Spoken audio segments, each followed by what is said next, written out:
Hello दोस्तों, कैसे हैं आप लोग। उम्मीद करता हूँ आप लोग अच्छे होंगे। हम लोग क्लास 10th का केमिस्ट्री पढ़ रहे थे। उसमें हमने अम्ल के बारे में जान लिया था और हमने उदाहरण देकर भी समझाया था कि अम्ल क्या होता है। अब हम लोगों का अगला हेडिंग है क्षार क्षारक। तो यह क्षारक किसे कहते हैं? तो वे रासायनिक पदार्थ, माने क्षारक मतलब कहने का मतलब है वे रासायनिक पदार्थ जिनका स्वाद कड़वा होता है, उसी को क्या कहते हैं? क्षारक कहते हैं। कहने का मतलब है ऐसा पदार्थ जो स्वाद में कड़वे होते हैं, उसी को क्या कहते हैं? क्षारक कहते हैं। क्षारक को लिटमस पत्र पर कैसे मतलब जाना जाता है कि ये क्षारक है? तो सभी क्षारक लाल लिटमस का रंग नीला कर देते हैं।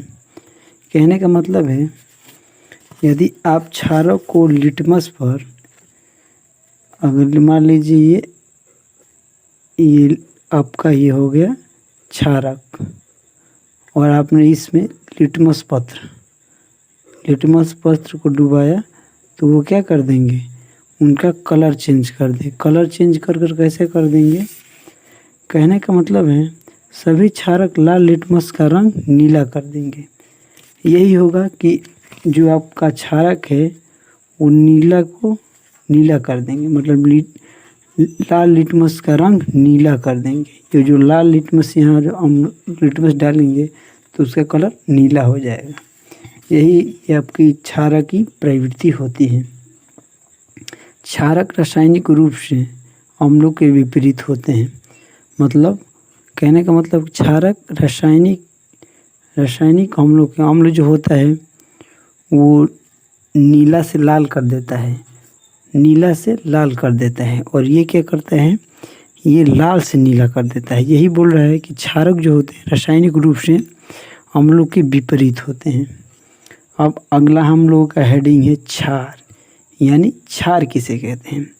वे क्षारक जो बिना किसी, मतलब ऐसे क्षारक जो बिना किसी रासायनिक अभिक्रिया के जल में घुल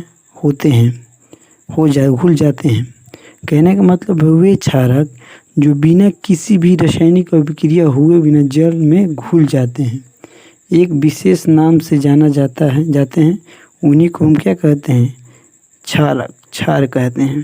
कहने का मतलब वे क्षारक जो बिना किसी, मतलब कोई भी रासायनिक क्रिया उसमें नहीं होगी, बिना रासायनिक क्रिया के बाद भी वो जल में क्या हो जाते हैं?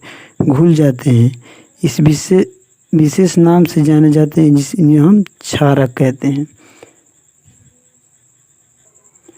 अब इसी क्षारक को एक वैज्ञानिक था जिनका नाम था आर्हेनियस सिद्धांत। मतलब जो आर्हेनियस नाम है वो एक प्रकार के वैज्ञानिक थे। उन्हीं के नाम पर ये आर्हेनियस सिद्धांत पर उन्होंने बताया कि आर्हेनियस सिद्धांत के अनुसार वे पदार्थ जो जलीय विलयन में वियोजन होकर केवल हाइड्रोजन आयन बनाते हैं। मतलब आर्हेनियस के सिद्धांत के अनुसार वे पदार्थ जो जलीय विलयन में वियोजित होकर केवल हाइड्रोजन आयन H+ देते हैं तथा हाइड्रोजन आयन H+ अंतरित कोई अन्य धनायन नहीं देते हैं, अम्ल कहलाते हैं। क्या कहलाते हैं? अम्ल कहलाते हैं। किसके अनुसार? तो ये आर्हेनियस के सिद्धांत के अनुसार।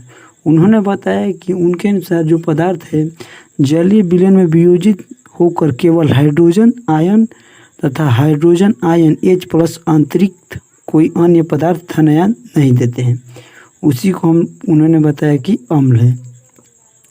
अब इसी के अनुसार अब देखिए, अब अगला हम लोग का हेडिंग है अम्ल की क्षारिकता। कि अम्ल की क्षारिकता क्या होती है? आइए जान लेते हैं अम्ल की क्षारिकता क्या होती है। किसी अम्ल के एक अणु, मतलब जो अणु किसे कहते हैं? तो देख लीजिएगा, मान लीजिए कोई भी पदार्थ हो, दुनिया में कोई भी पदार्थ है, वे अणुओं से मिलकर बने होते हैं, छोटे छोटे अणुओं से। कैसे? मान लीजिए आप एक ईंट लिए, तो ईंट में क्या है? छोटे छोटे अणु और परमाणु मिलकर ये ईंट बना है। तो क्या यही होता है आपका अणु। तो क्या ये कह रहा है, इसके सिद्धांत के अनुसार किसी अम्ल के एक अणु में उपस्थित प्रतिस्थापन योग हाइड्रोजन परमाणु की संख्या को उस अम्ल की क्षारीयता या अभिसिक्मकता कहते हैं। कहने का मतलब है किसी अम्ल के एक अणु, मतलब अम्ल का एक अणु होगा, उसमें उपस्थित प्रतिस्थापन योग हाइड्रोजन परमाणुओं की संख्या को उस अम्ल की क्षारीयता कहते हैं। अब हम लोगों का अगला है क्षारक की अम्लीयता। क्षारक की अम्लीयता क्या होती है, आइए देख लेते हैं। किसी क्षार के एक अणु, मतलब कोई क्षार होगा, उसके अणु में उपस्थित प्रतिस्थापन योग हाइड्रोक्लोरिस आयनों OH माइनस, क्या है OH माइनस की संख्या उस क्षारक की अम्लता कहलाती है। कहने का मतलब है किसी भी अम्ल क्षारक के एक अणु में उपस्थित प्रतिस्थापित हाइड्रोजन जो OH माइनस है, उसकी संख्या को क्षारक की अम्लता कहलाती है। उदाहरण के लिए हमारा हो जाएगा NH4OH और KOH आदि, ये हमारे क्या हो गए, क्षारक की अम्लता के उदाहरण हो गए। अब हम लोगों का है सूचक। तो आखिर ये सूचक क्या होता है। सूचक को इंग्लिश में हम लोग कहते हैं इंडिकेटर। अपने गाड़ी में अपने इंडिकेटर जरूर देखा होगा। वो जो होता है इंडिकेट करता है, मतलब बताता है कि वो क्या है।